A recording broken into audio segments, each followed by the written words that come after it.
ሰላም እንዴት ናችሁ? አብይ ነኝ ከኖታ ቴክኖሎጂስ። ዛሬ ደግሞ አዲስ አበባ ሚውዚየም ነው ያለነው። ዛሬ አንድ ደንበኛችን አቶ ግርማ ወይም ሰዓሊ ግርማ የሚባል ለረጅም ጊዜ ለ10 ምናምን ዓመት ደንበኛችን የሆነ ሰው ስዕል ኤግዚቢሽን አዘጋጅቷል። የእሱን ኤግዚቢሽን አይተን ስለገዛው ኮምፒውተር የሚሰጠውን ኮሜንት ሰምተን እንመለሳለን።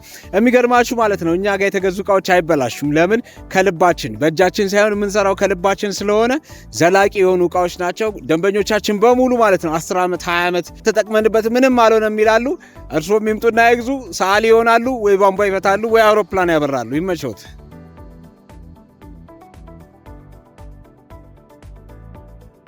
ደንበኛ ነው ግርማ ሰዓሊ፣ የረጅም ጊዜ ደንበኛ። ስንት ምን ያህል ጊዜ የኔ ደንበኛ?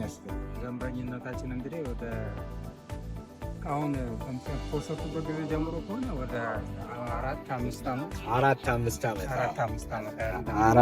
ዓመት ደንበኛ ነው። ሰዓሊ ነው፣ በጣም ጎበዝ ሰዓሊ። ስዕል ግዙት። ኖታ ኮምፒውተርስ በጣም ከሚተማመንባቸው ከጋሽ አፈወርቅ ተክሌ ገጣሚና ሰዓሊ ገብረ ክርስቶስ ደስታ ቀጥሎ ግርማ ነው አለን ምንለው። ብዙ አሉ። ለእኛ ግን እኛ እንደ አንድ ግለሰብ የመምረጥ መብታችን ስለሆነ ከጋሽ አፈወርቅ ከጋሽ ገብረ ክርስቶስ ደስታ ቀጥሎ ግርማ የእኛ ደንበኛም በጣም አንጋፋ ሰዓሊም ነው። 5 ዓመት በፊት ፒሲ ገዝቶናል። ላፕቶፕ ነበር የገዛሁት እና ያን ላፕቶፕ እንደውም ፎቶሾፕ አስጭኜበት ቃብ ዲጂታል አርቶችንም የተማርኩበት ልጆችም እየተማሩበት ነው። ስለዚህ ስዕሎቹን አብረን እንጎበኛለን። ነሸጥ ያደረጋችሁ ለመግዛት ካለ እንግዲህ ፖስት ስናደርግ ስልኩን አንድ ላይ አታች እናደርጋለን። አብረን እንግባና እንይ። ቴንኪው ግርማ ይህን እድል ስለሰጠህን። እኔም በጣም አመሰግናለሁ።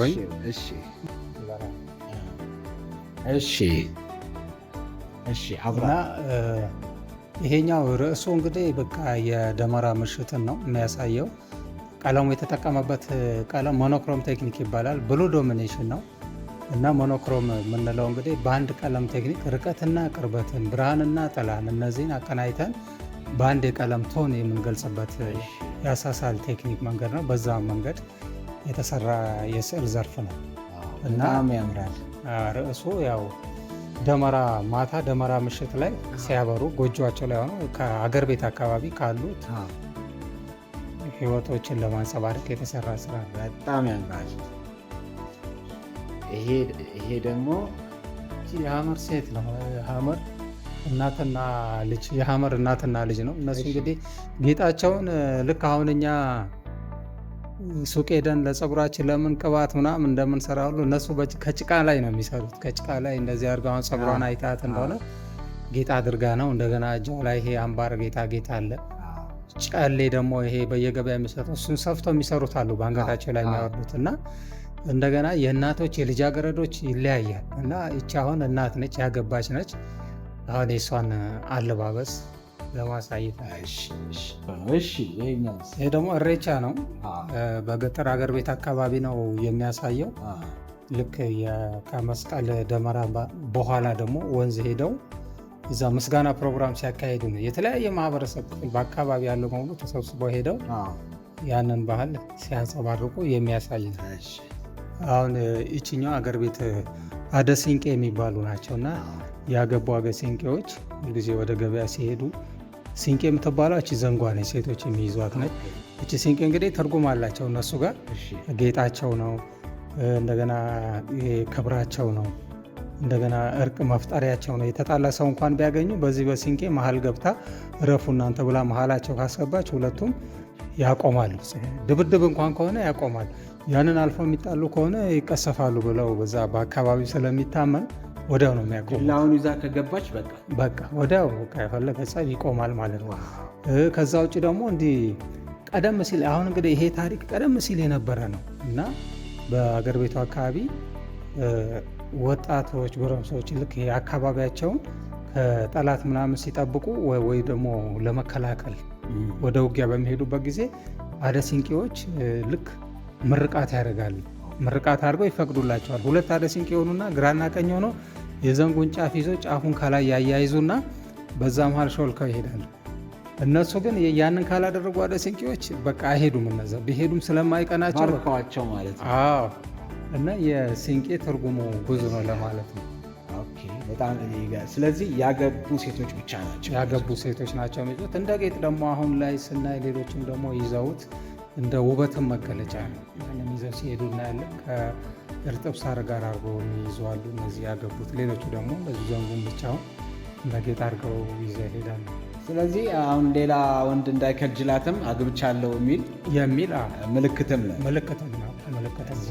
ክብሯም ነው ደግሞ እዚህ ላይ። ይሄኛው ደግሞ እንግዲህ ያው የእሬቻ ስርዓትን ነው የሚያሳየው እና ከላይ የሚታየው አባገዳ ነው። ብዙ ጊዜ ወደ መልካዩም ደግሞ ወደ ወንዝ ሄደው ለምስጋና ፕሮግራማቸውን ለማካሄድ በሚሄዱበት ጊዜ አባገዳውን አጅበውት ነው የሚሄዱት። እንግዲህ በዛም በጊዜው እንግዲህ በገዳ ስርዓት ጊዜ አባገዳ ማለት ያንን በህዝብ ተመርጦ አገሩን የሚመራ ማለት ነው በየ8 ዓመቱ እና ማንኛውም ሴሬሞኒ በሚደረግበት ጊዜ እሱን አጅበው ነው የሚሄዱት እና አሁን ወደ እሬቻ ሲሄዱ ያንን የሚያሳይ ነው። ከዛ ቀጥሎ ያለው ደግሞ እዛ እሬቻ ቦታ ከደረሱ በኋላ ደግሞ የምስጋና ፕሮግራም ሲያካሄዱ ነው። እዚህ ጋር አሁን አባገዳው ቁጭ ብሎ እርጥብ ሳር ይዞ እጁ ላይ አበባና እርጥብ ሳር ይዞ ምርቃት የምስጋና ፕሮግራሙ ሲያካሄድ ነው። ሌላው ህዝቡ ደግሞ ያንን እየተቀበለ በየተራው ሬፈና የሚባል ፕሮግራም ያካሂዳል ማለት ነው። የገዳ ሲስተም በየ8 ዓመቱ ነው ምርጫ ያለው? በየ8 ዓመቱ። ስለዚህ አንድ አባገዳ 8 ዓመት እንትን ያደርጋል። 8 ዓመት ካገለገለ በኋላ ለሚቀጥለው ያስረክባል ማለት ነው። እንትን አለ እንደው አንዳንዴ ግምገማ ተገምግሞ መውረድ አለ እውነት እነሱ ጋር በአግባብነት እንትኑን ካልሰራ በቃ ሰው ወዲያው ያወርዱታል፣ እሱም ያስረክባል። ይሄ አለ።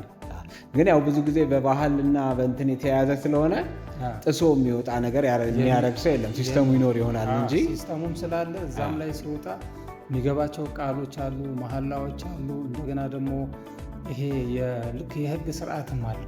በዛ ስርዓት መሰረት ስለሆነ ያንን ፈጽማለሁ ብሎ መሐላ ወስዶ ምን ብሎ ቃል ገብቶ ስለሆነ እንትን የሚለው ብዙ ጊዜ የመሳሳት ነገር አይከሰትም።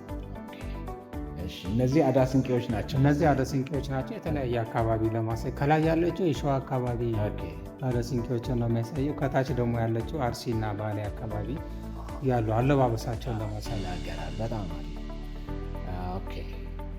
ይሄኛው ደግሞ ከላይ ያለው አመቺሳ የሚባለው ቀደም ሲል ይህም እንግዲህ በገዳ ስርዓት ውስጥ ነው። አሁን ይኑር አይኑር አምኖት ሹር ልጅ ሲወልዱ ወስደው ሄደው ያስመርቃሉ።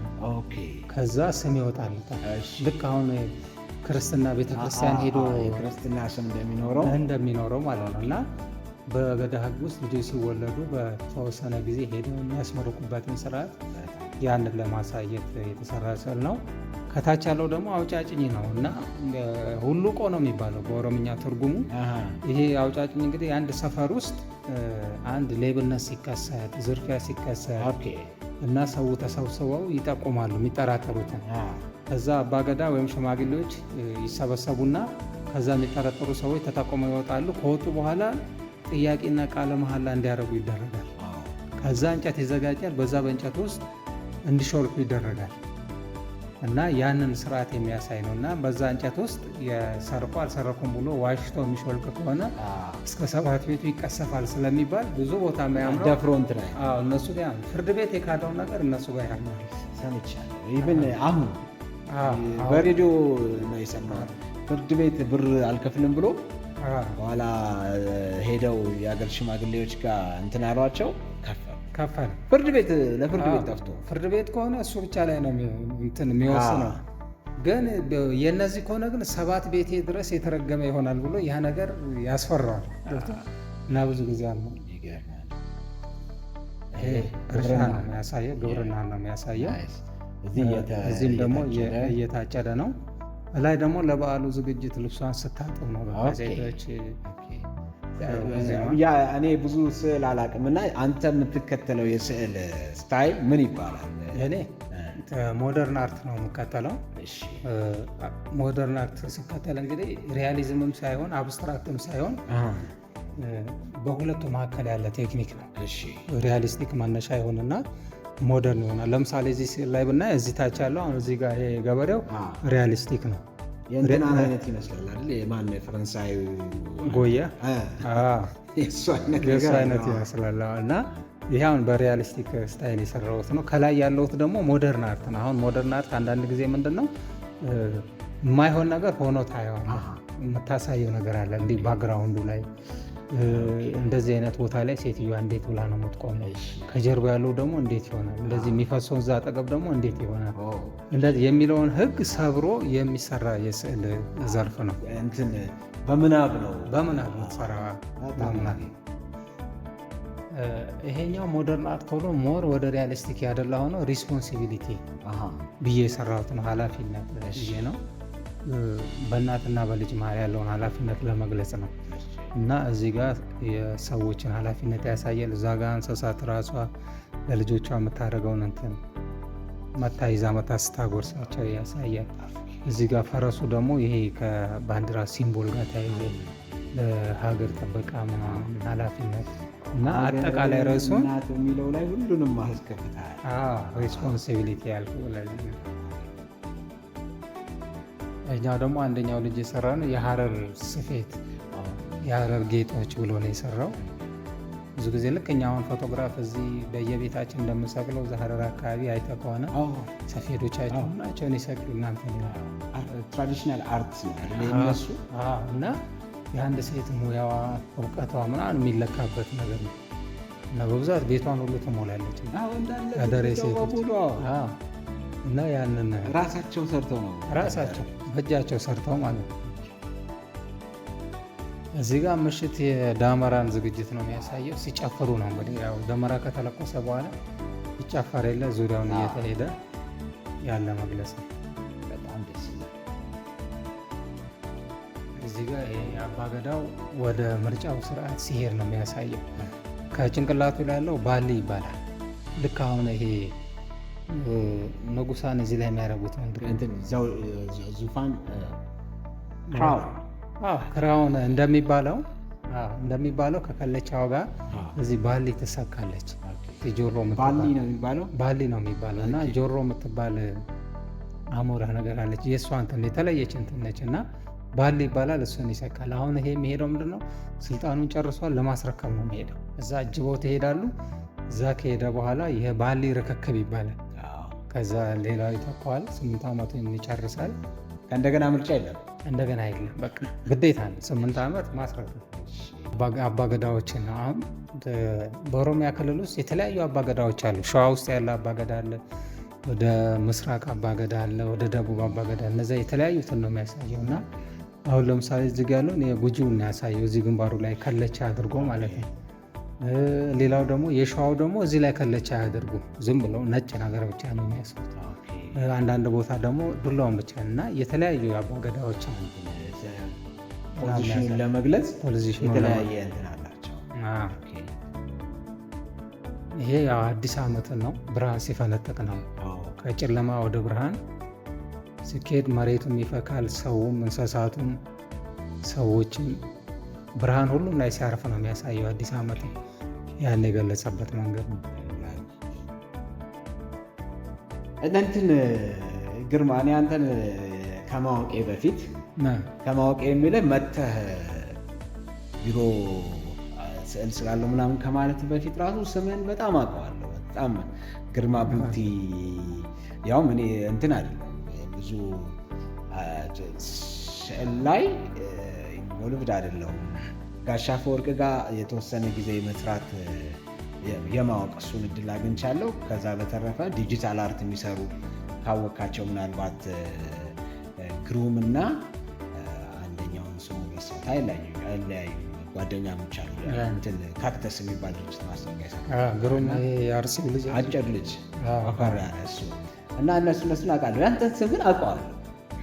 እስቲ ማለት ለምንድን ነው ብዬ እንዳልጠይቅ ብዙ ሰዎች እንደዚህ ይሉኛል። በቃ እንደዚህ ከተገናኘን በኋላ ስራዬንና ስሜን ያውቁታል፣ በአካል ግን አያውቁኝ እና ብዙ ጊዜ ስተዋወቅ ግርማ ነኝ ስል ብዙ ሰው እንትናል፣ ግን ግርማ ቡልቲ ስል በቃ የአባት ስም በዛ ነው ብዙዎቹ። አሁን ለምሳሌ ይሄ ቡልቲ የሚለው ስም ብዙ ቦታ የተደጋገመ ስላልሆነ ነው መሰለኝ ብዙ ሰዎች ይይዙታል እና ብዙ ሰው እንደዛ ነው። ስራህም ሰዓሊነትህም በጣም ብዙ ያው ምንድነው አርት ላይ ያሉ ሰዎች ፕሮሞሽን ላይ ደካሞች ናቸው። ስራ ማስተዋወቅ መሸጥ እውነት እና አሁን ስምህና ስዕሉን እናውቀዋለን። አንተን ግን እንዲያውም አንተ በጣም ጥሩ አሁን ፌስቡክ ላይም አለ ጥሩ ነው ከሌሎቹ የተሻለ። በዚህ ግን በፕሮሞሽን ነገር ካልተሳሳትኩ እንግዲህ ታርመኛለህ ከተሳሳትኩ ጋሻው አፈወርቅ በጣም ከባድ ሰው። ለምን ስዕሉን ራሱ ሲያስረዳ ያወራል። በጣም ነው የሚገልጸው ስዕሉ።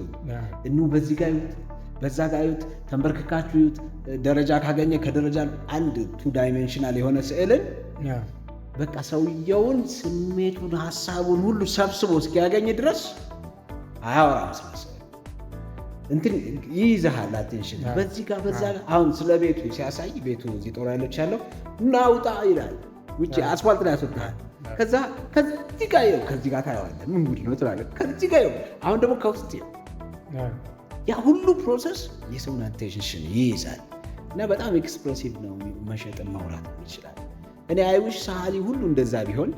ምክንያቱም አንድ ገጣሚ ምን አለኝ፣ ግጥሜን መድረክ ላይ አላነብም አለኝ። አይ በቃ አንተ ሌላ ነገር ነው። ምክንያቱም የተገጠመ ሁሉ መነበብ አለበት፣ መደስቆር አለበት። አንተ ፕሮሞት ታደርጋለህ፣ ግን በጣም ጨምረህ ደግሞ አድርግ። ምክንያቱም ስምህና ስራህ ወጥቷል። በጣም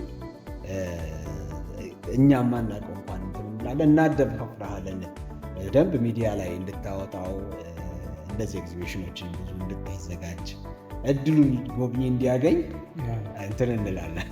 እውነት ነው። አሁን የኛ የብዙዎቻችን አርቲስቶች ችግራችን እንደ ችግር የሚታየው ምንድን ነው? አንደኛ ይሄ ራስን የመግለጽ ራስን ይሄ ኤክስፕረስ የማድረግ እና የውጭዎቹ አሁን እኛን የሚበልጡን አሁን በስራ አይበልጡን።